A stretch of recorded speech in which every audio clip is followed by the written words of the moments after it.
Pondé, você começou a tocar nesse assunto no bloco anterior, mas vamos falar sobre os professores, começar por eles.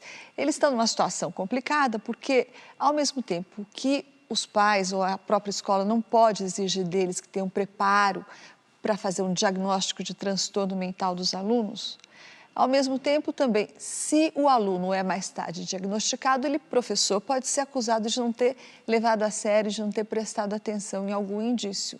E daí, nesse caso, a escola pode sofrer um processo, como já vem acontecendo.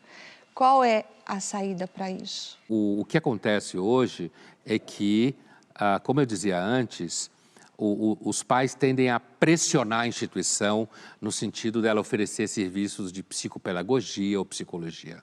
Algumas escolas aceitam, outras não aceitam, inclusive porque temem a responsabilização jurídica, já que tem um departamento de psicologia, então se torna oficialmente responsável do ponto de vista da saúde mental. Tem algumas instituições que são aconselhadas juridicamente a não fazê-lo.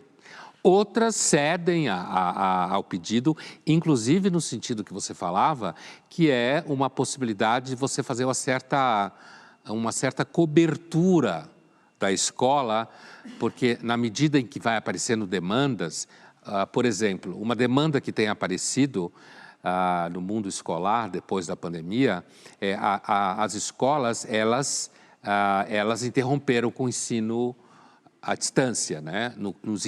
Nos cursos presenciais.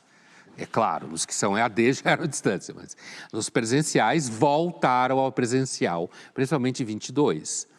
E muitas escolas e universidades tomaram a decisão institucional de não permitir nenhuma atividade online.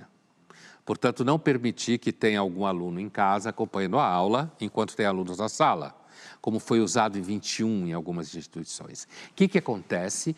A escola recebe um atestado de algum profissional da área de saúde, dizendo que a pessoa tal está com alguma dificuldade e que, portanto, deve acompanhar o curso online.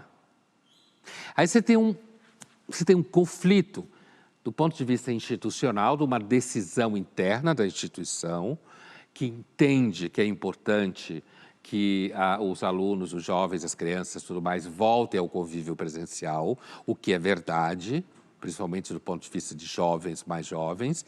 Do outro lado, você tem um argumento da ordem do sofrimento psicológico, que pode, eu não estou dizendo que não seja verdade, mas que com a janela da pandemia e com a ferramenta do ensino à distância, numa situação que não era para ser à distância, você abre uma jurisprudência, entre aspas, que é, se durante a pandemia havia risco, e, portanto, mesmo quando foi trazido o ensino presencial, ele ficou híbrido durante o tempo, por que então eu não posso interpretar um sofrimento psicológico específico como um risco que justifica o direito do aluno assistir a aula de casa durante o período de 2 semanas ou 30 dias, e a escola diz não, certo?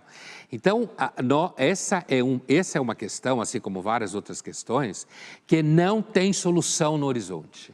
E, sobretudo, porque me parece que as escolas não podem jamais dizer não, porque se acontece algo de grave com o aluno, ela não vai querer se responsabilizar. Então, exatamente isso. Você abre um verdadeiro espaço, um tanto aleatório do que pode vir a acontecer, mas uma vez que está dito que existe algum tipo de sofrimento ali, daquele quadro clínico, e a instituição oferecer algum tipo de resistência, né? A instituição está se colocando na linha de fogo, na linha de tiro. E antes que isso, como eu dizia para você, venha a ser qualquer coisa da ordem jurídica, tem a ordem da imagem, tem o branding da instituição. Insensível, pouco cuidadosa. Não acolhedora. Não acolhedora, exatamente isso. Não responde às demandas afetivas, emocionais, socioemocionais, como agora está na moda falar.